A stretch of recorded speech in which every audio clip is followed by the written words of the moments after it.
은혜로우신 하나님 아버지, 이 세상 가운데 어린이를 있게 하시고 이 땅에 부모를 존경하는 계명을 준수하게 하시고 주님이 함께 거하실 줄 있는 우리들의 가정을 꾸미도록 믿음과 사랑과 진실을 허락하심에 감사합니다. 주님 품 안에서 살아가고 있음에도 불구하고 때때로 불안하고 은혜를 망각하고 인내하지 못함을 용서하여 주시옵소서. 지난 한 주간을 지나오면서 저희는 큰 슬픔을 맞이했습니다. 사랑하며 존경하는 김경재 목사님께서 우리 곁을 떠나 하나님 품으로 가셨습니다. 무슨 말씀으로도 형용할 수 없습니다. 또한 어떻게도 표현할 수 없습니다.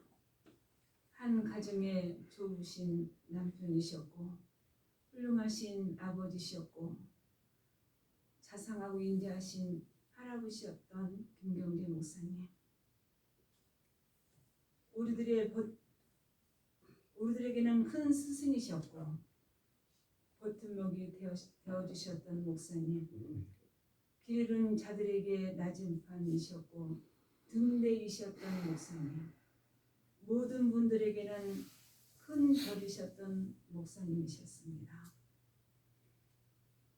이제 저희 곁에 안 계시지만 우리들 마음속에 계십니다. 주님 품 안에서 편히 쉬고 계실 목사님 존경하며 사랑합니다. 영원히 주님 품 안에서 안식하시기를 바랍니다. 사랑이 많으신 하나님 아버지, 저희들의 슬픈 마음을 위로로, 지친 육체는 회복으로, 방황하는 생각들은 주님의 평강으로 덧입혀 주옵소서. 특별히 구순신 사모님과 자녀들에게 하나님의 크신 은총으로 위로해 주실 줄 믿습니다. 또한 장실자 중에서 수고하고 마음을 다하여 헌신하셨던 모든 분들, 입간 예배로 또한 조사를 맡으셨던 운구를 책임지셨던 모든 목사님과 장로님들께 다시 한번 감사를 드립니다. 사진과 영상으로 또한 우리들에게 추억을 남겨주신 분들도 감사를 드립니다. 아버지 하나님, 우리들의 치료자가 되신 예수님, 말씀을 사모하시며 병상 중에 계시는 박응철 권사님, 정명주 사모님, 정시우를 성령님께서 속히 치료해 주시옵소서. 연로하신 정권면 장로님, 홍종희 장로님, 김정혜 권사님께 강건함으로 축복해 주시옵소서. 역사를 주관하시는 하나님 아버지, 이 나라를 긍휼히 여겨 주시옵소서. 조기 대선을 앞두고 있는 이 나라가 주님의 공의와 진리가 중심이 되게 하시고 정책이 말만이 아닌 삶이 되게 하시며 진실된 자로서 정의와 인내와 겸손함으로 민생을 섬기게 하옵소서.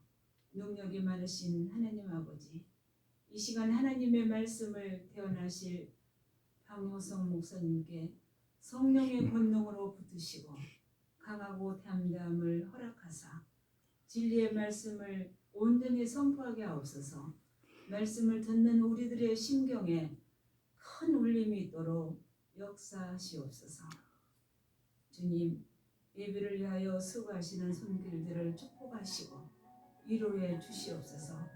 다함이 없는 사랑으로 저희들을 지켜주시는 주님께 감사하며 우리의 생명 되시는 부활하신 예수 그리스도의 이름으로 기도드립니다. 아멘.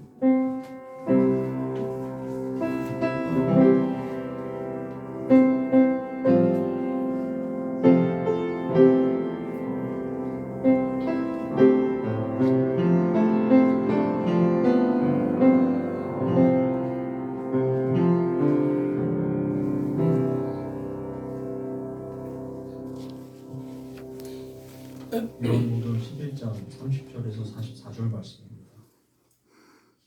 예수께서는 아직 동네에 들어가지 않으시고 마르다가 예수를 맞이하던 곳에 그냥 계셨다. 집에서 마리아와 함께 있으면서 그를 위로해 주던 유대 사람들은 마리아가 급히 일어나서 나가는 것을 보고 무덤으로 가서 울려고 하는 것으로 생각하고 그를 따라갔다. 마리아는 예수께서 계신 곳으로 와서 예수님을 뵙고 그 발 아래에 엎드려서 말하였다. 주님, 주님이 여기 계셨더라면 내 오라버니가 죽지는 않았을 것입니다. 예수께서는 마리아가 우는 것과 함께 따라온 유대 사람들이 우는 것을 보시고 마음이 비통하여 괴로워하셨다. 예수께서 그들에게 물으셨다. 그를 어디에 두었느냐? 그들이 대답하였다. 주님, 와보십시오. 예수께서는 눈물을 흘리셨다. 그러자 유대 사람들은 보시오, 그가 얼마나 나사로를 사랑하였는가 하고 말하였다. 그 가운데서 어떤 사람은 이렇게 말하였다. 눈먼 사람의 눈을 뜨게 하신 분이 이 사람을 죽지 않게 하실 수 없었단 말이오. 예수께서 다시 속으로 비통하게 여기시면서 무덤으로 가셨다. 무덤은 동굴인데 그 어귀는 돌로 막아놓았다. 예수께서 돌을 옮겨 놓아라 하시니 죽은 사람의 누이 마르다가 말하였다. 주님, 죽은 지가 나흘이나 되어서 벌써 냄새가 납니다. 예수께서 마르다에게 말씀하셨다. 네가 믿으면 하나님의 영광을 보게 되리라고 내가 네게 말하지 않았느냐. 사람들이 그 돌을 옮겨 놓았다. 예수께서 하늘을 우러러 보시고 말씀하셨다. 아버지, 내 말을 들어주신 것을 감사드립니다. 아버지께서는 언제나 내 말을 들어주신다는 것을 압니다. 그런데도 이렇게 말씀을 드리는 것은 둘러선 무리를 위해서입니다. 그들로 하여금 아버지께서 나를 보내신 것을 믿게 하려는 것입니다. 이렇게 말씀하신 다음에 큰 소리로 나사로야 나오너라 하고 외치시니 죽었던 사람이 나왔다. 손발은 천으로 감겨있고 얼굴은 수건으로 싸매어 있었다. 예수께서 그들에게 그를 풀어주어서 가게 하여라 하고 말씀하셨다. 아멘.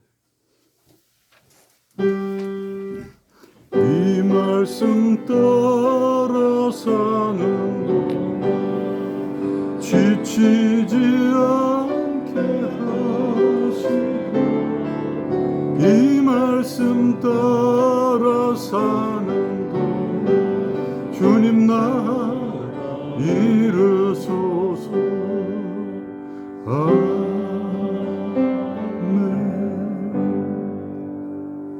정혜선 목사님 말씀 전해주시겠습니다.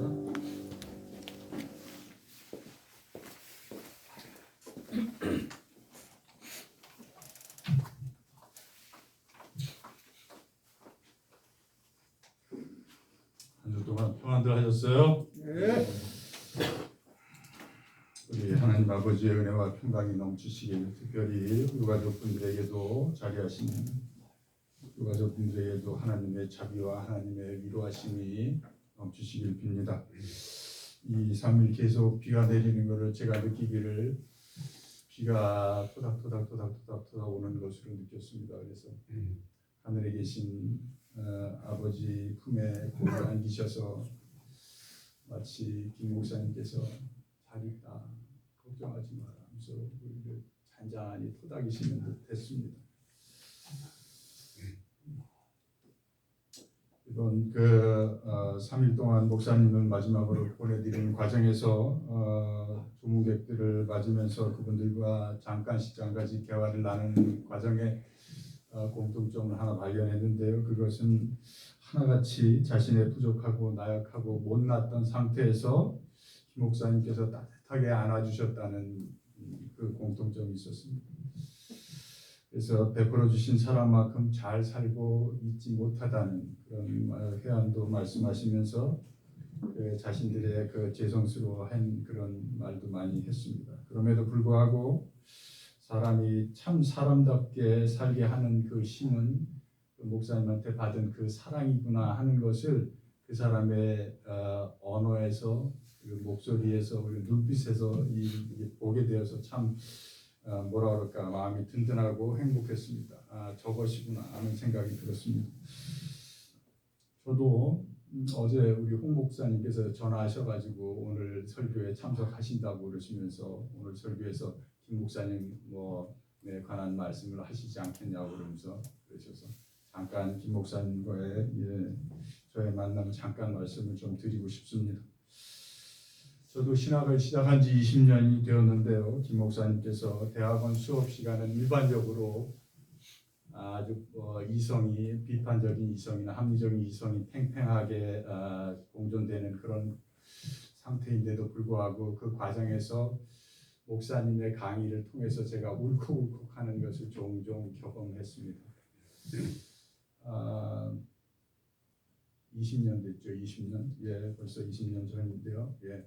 그런 과정에 목사님께서 교회를 개척하셨다고 그렇게 말씀을 하셔서 정년 퇴임하시고 편안하게 학문에만 열중하셔도 될 터인데 어떻게 교회를 또 이끌어 가실까, 그리고 저런 분은 어떻게 교회에서 목양을 이끌어 가실까 궁금했었습니다. 그래서 처음 그 2대 후문의 김옥길 기념관 지하에서 예배 드릴 때서부터 함석헌 선생님, 신천 함석헌 선생님의 그 3, 4층 기념관 거기서부터 또 백석관에서 오늘 여기까지 저는 김 목사님이 당신이 드리는 예배 처소를 저의 베이스 캠프화라고 생각을 하고, 그리고 예배를 드리면서 이제 또 들락날락했던 것이죠. 그렇습니다. 인생에서 이 백그라운드가 베이스 캠프로 김 목사님과 같은 분을 가지고 있다는 것은 정말 저에게는 행운이 아닐 수 없었습니다. 지난 20년 저 개인의 신앙 여정의 결과에서 김 목사님 곁에 있으면서 모실 기회가 주어질 때마다 많은 것을 옆에서 배웠습니다. 물론 하나님에 대한 부분은 하나님 당신의 무량광대하심에 비하면은 손톱만큼을 알았습니다. 그러나 우리가 정상에서 사람과 헤어질 때 산 정상에서 잘 가십시오 하고 이 사람 저쪽으로 가고 나는 이쪽으로 가도 그 각도가 비교적 얼마 안 돼도 지상의 땅에 내려와서는 어마어마한 거리처럼 저는 그것을 김 목사님께 배웠습니다. 또한 제 개인의 변화와 성장과 발전은 제법 많이 이루어졌음을 고백하지 않을 수 없습니다. 그런데도 불구하고 저는 인간은 변하지 않는 존재라고 봅니다. 스스로 인간은 변화를 모색해서 지고지순한 선함을 향하는 그런 존재가 못 됩니다. 만고풍상을 겪고서야 그제서야 겨우 제 절박함에 따라서 생명에 굴복하는 그런 존재가 우리 인간들 아닌가 하고 저는 그렇게 결론을 내리고 있습니다. 제가 상담 심리학과 신증 심리학을 공부하다가 끝내는 이 신학으로 오게 된 이유도 그것 때문입니다. 특별히 제 자신을 자유를 향한 마루타화를 해가면서 오늘날까지 온 결과 우리 인간은 예수 그리스도 아니고서는 오직 한 분 선하신 하나님을 향해 자신을 성숙으로 이끄는 그 길은 다른 데서는 발견할 수 없음을 뼈저리게 절감했기 때문에 제가 이 길을 오게 된 것이죠. 참 많이도 울었습니다. 제 자신을 알고 싶어서 심리학을 공부를 하면서 고등학교 은사님께서 물론 대학교 2학년 때까지 열심히 신앙생활을 했는데요. 머리가 커고 나서는 한 10년 정도를 냉담을 한다고 그랬죠. 이렇게 교회를 안 다녔습니다. 그러다가 제 고등학교 3학년 담임이셨던 은사님, 저는 은사님들의 은혜를 참 많이 받은 인물인데 은사님께서 제 고난을 아시고 당신이 섬기던 교회에 저를 이끌어서 그때부터 이제 그 교회에서 다시 예배를 드리게 됐는데요. 그 예배를 섬기면서 그 목사님의 설교보다 그 설교 중간중간에 하나님의 말씀을 본문을 이렇게 탁탁 뱉어내실 때 그 말씀들이 제 자신의 가슴에 팩으로 와서 박혔습니다. 그래서 참 많이도 울었습니다. 그래서 저는 항상 조금 앞자리 정도에 앉고 우리 은사님께서 저 뒷자리에 앉아 계신데 예배 끝나고 나면 저를 주시해 보셨는지 왜 이렇게 울어? 그러면서 말씀하시던 기억이 종종 생각납니다.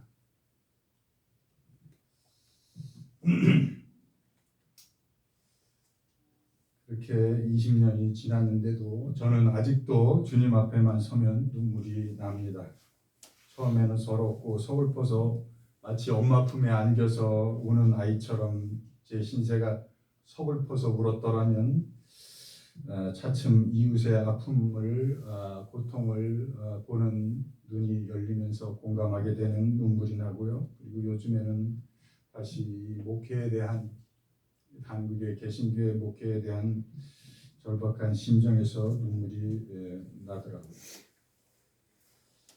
상담 심리학을 공부하는 사람들 사이에서 종종 회자되는 말이 있습니다. 그것은 지극히 개인적인 일이 범우주적이다라는 말입니다. 즉 자기만 겪는 유일한 개인적인 고통, 고난 같아도 그것은 범우주적으로 인간이면 누구나 겪는 보편적인 일로서 삶의 모성에서 오는 불안이라는 것입니다.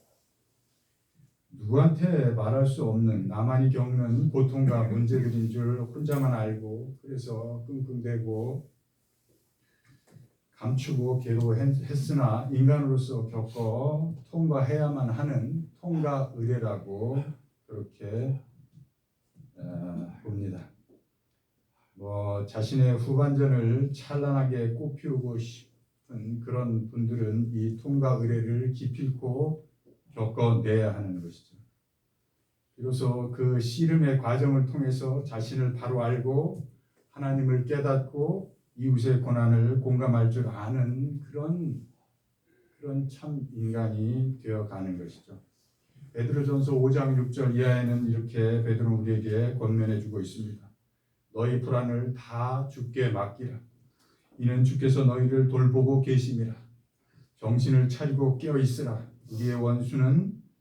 우리의 원수요 회방자인 악마가 우는 사자같이 두루 다니며 삼킬 자를 찾나니 너희는 믿음을 굳게 하여 저를 대적하라. 이는 세상에 있는 너희 형제 자매들도 동일한 고난을 겪고 있는 줄을 내가 알미니라 라고 하면서 권고해 주고 있습니다. 이것이 사멸성을 띤 유한한 인간이 하나님 앞에서 하나님 안에서 신 앞에서의 자유를 부정하고 스스로 통제할 수 없는 유한한 자유를 무한한 자유로 착각하고 욕망하는 데서 오는 존재론적인 불안과 삶의 모호성인 것입니다. 인간이 겸허히 하나님 앞에 피조물로서 자신을 하나님 앞에 존재로서 깨닫고 그리고 깊이 인식하면서 하나님께로 돌아서서 그분을 향해서 다가가 보겠다고 그런 마음 자세로 한 발 한 발 성실하고도 경건하게 때로는 진중히 걸어가는 것, 그것은 그 자신의 참 아름다운 실존적 삶의 고백이 되는 것입니다. 그것은 매우 신비적이고 신비롭기까지 하는 걸음입니다. 왜냐하면 지극히 선하신 분은 하나님 한 분뿐이시기 때문입니다. 그 선하신 하나님을 향하는 그 길에 유한한 인간이 올라선 것입니다. 그래서 유한한 인간의 순례 걸음은 숭고하기까지 하기 때문입니다. 또한 신비롭다는 것은 하나님의 무량 광대하심을 향한 하나님의 나라를 우리가 믿음으로 내딛는 걸음마다가 거치는 것 없이 막힘없이 하나님께서 펼쳐주시기 때문에 신비로운 것입니다. 그 길에서 진실된 참 자신을 만나고 선을 향한 것들을 지향하면서 숭고한 아름다움을 묻어내기 때문에 매 순간순간마다 그에게는 신비한 구원 경험으로 다가오는 은혜의 선물이 되는 것입니다. 예수님은 마태복음 5장 맨 마지막 절에 산상수훈을 쭉 말씀하시고 가르침을 쭉 이어가시는 중에 마지막 절에 인간의 삶의 정확한 목적을 간단 영유하게 한 문장으로 말씀해 주고 계십니다. 그러므로 하늘에 계신 너희 아버지의 온전하심과 같이 너희도 온전하라. 하늘에 계신 너희 아버지가 완전하신 같이 너희도 완전하라. 헬라의 이 텔로스라는 목적이라는 뜻인데요. 여기서 파생된 텔레이오스가 목표에 이르다. 그리고 온전, 완전에 이르다. 그래서 비록 마침내 부족함이 없다는 뜻이 이 텔레이오스입니다. 이것이 완전하다는 뜻입니다. 온전하다는 것이죠. 흔히 우리의 성도들의 길을 중생, 의인, 성화, 영화, 그리고 신화까지 그렇게 성경은 말하고 있습니다. 좀 더 구체적인 깨달음의 길로 말해본다면 첫 단계가 셀프 어웨어니스라고 자기 인식이 첫 단계 있고요. 그 다음에 퓨리피케이션, 자기 정화가 있고, 그 다음에 저스티피케이션, 자기 의인화가 있고, 그리고 마침내 유니티, 하나님과의 일치가 있습니다. 여기서 성화와 영화 사이에 하나님과의 일치가 있다면 그 과정 안에 저는 하나님의 구제와 셀프, 자기의 결단이 있다고 보고 있습니다. 오늘 성경 본문은 부활절을 시작하면서 4주 전에 제가 잡게 된 본문인데요. 오늘 마지막으로 이 본문을 하게 됐습니다. 그거 아십니까? 주님은 여러분의 믿음의 단계가 지금 어느 단계에 계셨던 간에 언제나 우리에게 딱 한 말씀 하십니다. 어느 단계에 계시든 간에 딱 한 말씀 하십니다. 그 말씀이 뭔지 아세요? 이게 나사로야 나오너라입니다. 지난번에도 말씀드렸듯이 나사로라는 이름의 뜻은 너는 하나님의 도움을 받은 자다라는 것입니다. 하나님의 도움을 받은 자. 하나님의 도움을 받은 자여 나오너라 라고 주님은 언제나 우리에게 한 말씀 하고 계시는 것입니다. 그 훌륭한 사도 바울도 이 나사로야 나오너라는 이 하나님 그 예수 그리스도의 부름에 응답하기 위해서 빌립보서 3장 12절에 내가 이미 얻었다 함도 아니요 온전히 이루었다 함도 아니다. 오직 내가 예수 그리스도께 잡힌 바 된 그것을 잡으려고 달려가노라라고 대답하고 있습니다. 또 고린도전서 9장 27절에 나는 내 몸을 쳐서 복종시키느니라라고 또 응답하고 있습니다. 또 고린도전서 15장 31절에 나는 날마다 죽노라라고 그렇게 예수 그리스도의 나사로야 나오노라라는 그 부름에 대답하고 응답하고 있는 것입니다. 왜 예수님은 언니 마르다가 맞던 곳에서 그저 서 계셨던 것일까요? 성경에 보면은 당신은 나사로를 친구라고도 하고 사랑한다고도 말하고 있습니다. 마르다와 마리아는 예수님을 필레오로 사랑한다고 하지만 예수님은 나사로와 마리아와 마르다를 아가파오로 사랑의 단어를 다르게 쓰고 있습니다. 그렇게까지 주님이 인간을 사랑하는 그 사랑으로 사랑하는 자가 나사로라고도 했고 또 심지어 그의 형편을 보고 울기까지 하신 예수님께서 먼 거리도 아닌 계신 곳에서 나사로의 집에 직접 오지 않으시고 베다니에서 이 예수님이 계신 곳은 성경에서 보면 한 3km 남짓밖에 안 합니다. 여기서 미아 사거리까지라고 할까요? 그 정도밖에 안 합니다.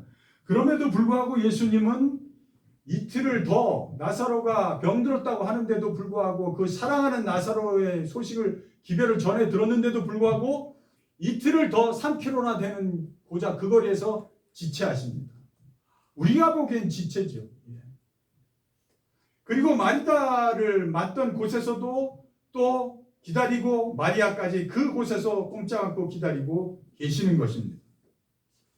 왜 집으로 직접 방문하지 않으시고 저 멀찌감치 거리를 두고 마르다와 마리아를 마중 나오게 했을까요?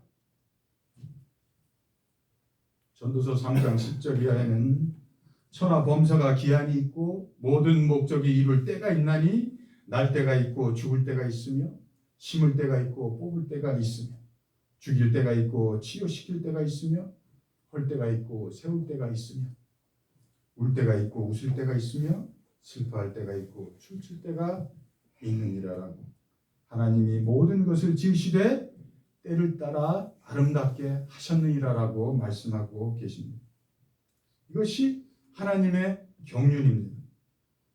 그리스도인은, 우리는, 성도는 예수 그리스도 안에서 소망을 품고 믿음으로 이 하나님의 경륜 안의 시간들을 누릴 수 있으셔야 합니다. 우리가 판단하기에는 죽은 지 나흘이나 지나서 도저히 희생 불가능한 그렇게 상황이라고 보이죠? 그렇게 판단되고 냄새가 썩은 냄새까지 진동을 해서 도저히 가까이 가기에는 싫은 그런 어려운 그런 상황이라 하더라도 부활 생명의 주인 되시는 예수 그리스도의 권능은 사망을 이기는 능력이 되는 것입니다. 그것이기 때문에 그렇습니다. 그 예수 그리스도를 굳게 믿고 인간이 최소한으로 해야 할 일이 우리 인간이 최소한으로 해야 할 일이 응답입니다. 응답. 그것이 오늘 본문에 마르다가 맞던 곳에 그냥 예수님께서 서서 기다리셨던 이유인 것입니다.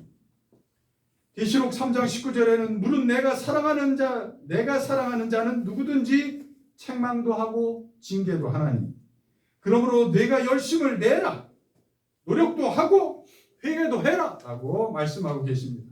보아라 내가 문 앞에 서서 문을 두드리노니 누구든지 내 음성을 듣고 문을 열면 내가 그와 더불어 먹고 그는 나로 더불어 먹으리라라고 여러분을 향해서 그야말로 예수님이 당신의 식탁으로 우리를 초대하고 계신 것입니다. 사랑하는 교우 여러분, 모든 것이 물론 주님의 은혜입니다. 처음부터 끝까지 하나도 주님의 은혜가 아닌 것이 없습니다. 하나님이 먼저 우리를 향해서 사랑의 손길, 구원의 손길을, 창조의 손길을 내미셨기 때문이죠. 그것은 나중에 고백하게 되는 것이죠. 그럼에도 불구하고 우리가 최소한으로 해야 될 일은 부르심에 대한 반응이요, 초대에 대한 응답이요, 명령에 대한 순종이요, 예수 그리스도 안에서의 순명인 것입니다. 물론 지난 후에 보면 우리의 응답조차도 온통 주님의 은혜였음을 고백할 수밖에 없게 되는 것이 우리의 입장입니다만 그것이 사실은 솔직한 우리의 고백이 됩니다. 그것은 그러나 사건이 벌어진 사후의 일입니다. 사건이 이뤄지기 전에 그것을 맞닥뜨렸을 때는 그 사건에 내가 넘어가기도 하고 넘겨지기도 하고 사건에 온통 정신이 팔려서 하나님의 손길이 어떤 것인지 우리가 분간할 수 없게 되는 때가 많습니다. 그러나 돌아보십시오. 돌아보면 언제나 다 모든 것이 하나님의 마땅한 은혜였다는 것을 고백하게 되는 것이죠. 따라서 그 작은 응답에 예수님께서 나사로의 실상을 보고 통분히 여기시고 민망히 여기시면서 눈물을 흘리십니다.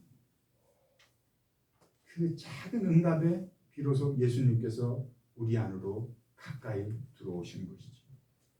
우리의 마음의 문은 우리가 열어야지 결코 주님께서 열지 않으십니다.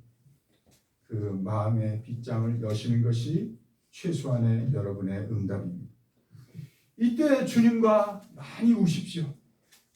그래서 여러분 안에 딱딱히 굳은 마음과 뒤틀리고 또 구부러진 꼬인 마음, 온갖 어둠의 상처들, 온갖 가문의 쓴뿌리들을 녹여내십시오. 치유하고 보드라운 솜털처럼 부드러운 그런 마음으로 회복하십시오. 이때의 눈물은 잃어버린 시간에 대한 회한의 눈물이 되고 참담한 자신의 현 상태에 대한 자책의 눈물이요, 그리고 자신과 또한 가장 가까운 사람들에게 시시때때로 자기도 모르게 상처를 준 것에 대한 뉘우침의 눈물이면서 엎어진 물에 대한 일들에 대한 한탄할 수밖에 없는 눈물이기도 하죠. 또한 생명의 주인 되시는 하나님을 향한 진정한 회개의 눈물이 이때 예수님과 함께 그리스도와 함께 오는 눈물인 것입니다. 함께 있던 이가 어떤 이가 이렇게 말합니다. 소경의 눈을 뜨게 한 이 사람이 그 사람은 죽지 않게 할 수 없었더냐? 예. 다소 시니컬하게 들리지 않습니까? 다소 냉소적이고 염세적 태도로 이 친구가 말을 하는 것이죠. 세상을 싫어하고 매사를 어둡고 부정적으로 보는 자세입니다. 뭐 좀 공부 좀 했다 하면, 뭐 좀 안다 하면, 신학을 공부했다, 뭐 목사니 하면 세상을 마치 다 알고 있는 듯 상대의 속을 꿰뚫어 보고 있는 듯 시덥지 않게 말할 때가 있습니다. 오늘 본문이 있는 이 11장 앞절의 9장에는 날 때부터 소경인, 앞을 보지 못한 소경을 고쳐주는 사건이 나와 있습니다.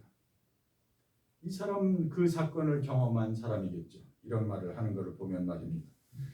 사개오 작은 교회는 지난 20년 가까이 귀하신 김 목사님을 통해서 신앙의 눈, 진리의 눈을 떴습니다.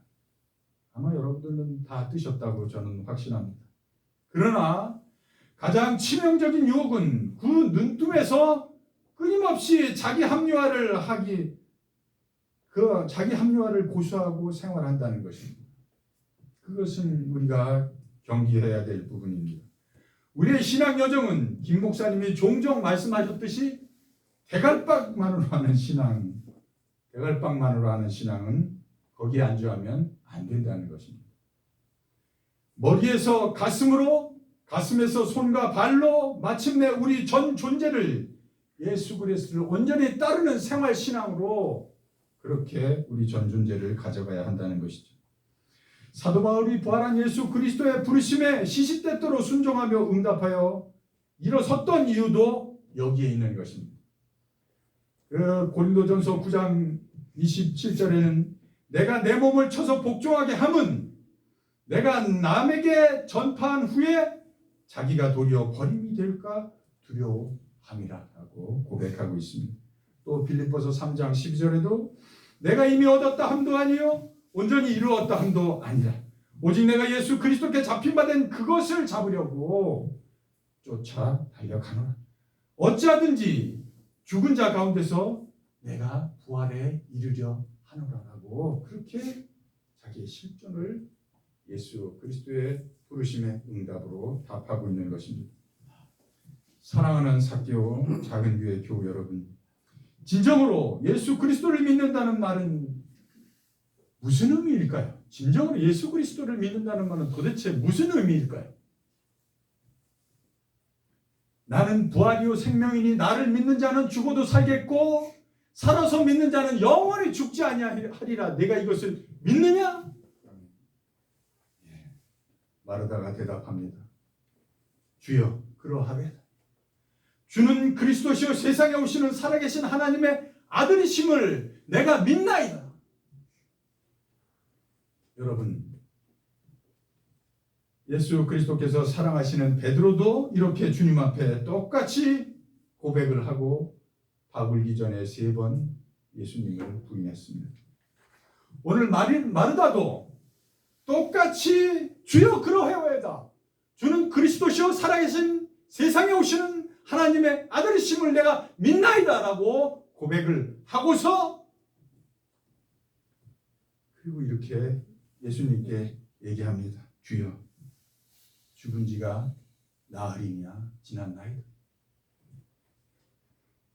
그래서 벌써 냄새가 나나이다라고. 참으로 예수 그리스도를 믿는다는 의미는 무엇일까요? 2000년 전 예루살렘에서 불과 3km밖에 떨어지지 않았던 베단이라는 마을에서 마르다와 마리아와 나사로라는 3남매가 살았는데 나사로가 죽었고 죽은 지 사흘 만에 장사 지낸 지 사흘 만에 예수님이 오셔서 기적적으로 나사로를 소생시켰다? 그것을 받아서 고스란히 믿는 것이 그것이 예수 그리스도를 믿는다는 뜻일까요? 그렇게 믿고 계십니까? 진실로 예수 그리스도를 믿는다는 의미는 태초에 하나님과 함께 계신 말씀이 온전히 한 사람 예수님에게 화육되어서 하나님 아버지의 독생자의 영광으로 사람과 사람 사이에서 그 은혜와 진리가 충만한, 그래서 살아있는 예수 그리스도를 경험하는 일에서 시작되는 것입니다. 그리고 그 예수 그리스도를 자주 만나는 일이며, 그리고 그 예수 그리스도를 믿는 일이며, 그 만나는 사건이 나의 믿음으로 옮겨져서 하늘나라의 소망을 안고, 그리고 나도 그 경험을 따라서 그의 길을 걸을 수 있겠구나. 예? 그렇게 여기고 자신의 작은 구원 경험들이 축적이 되면서 데이터화되어서 그 부활하신 예수 그리스도와의 사귐과 말씀이 나의 육체를 온전히 입게 되는, 나의 육체에 온전히 육화되는, 그래서 나의 만나는 사람과 사람 사이에서 성령의 도심으로 살아계신 하나님을 자주 경험하게 될 때, 그때 점점 내 믿음이 깊어지는 것. 그 깊어진 믿음으로 사망을 이기고 부활 생명을 살아내는 것.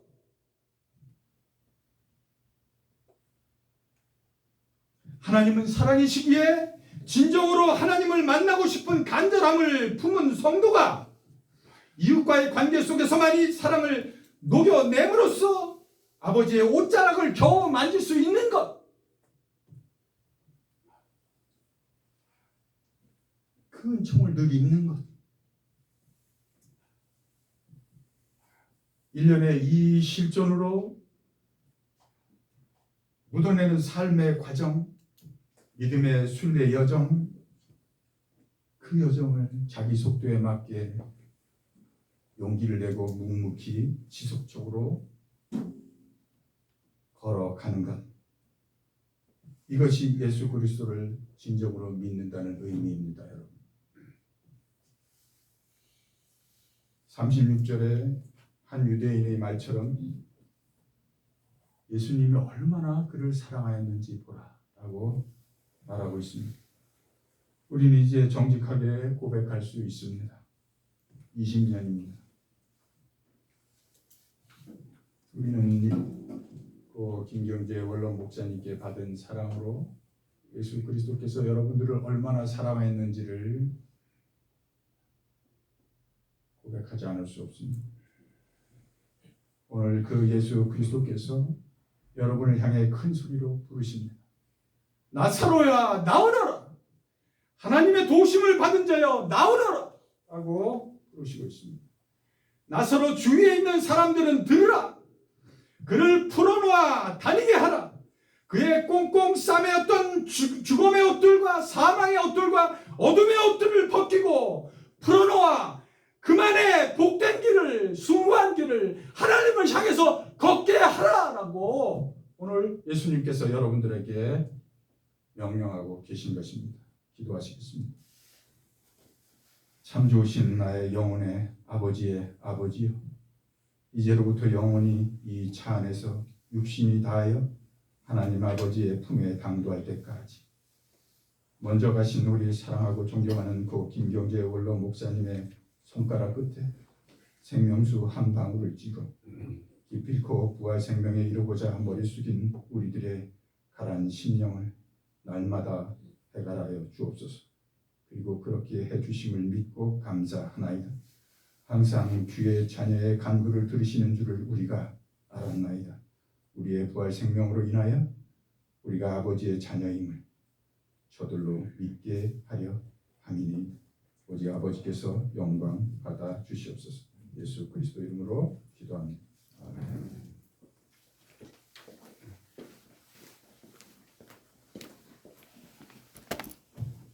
함께 찬송가 438장 찬송하시겠습니다.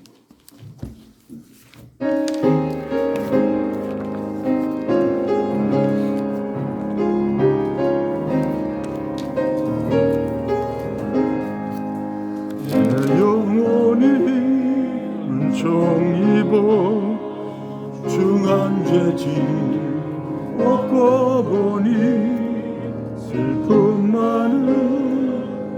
세상도 천국으로 와도다. 할렐루야 찬양하세.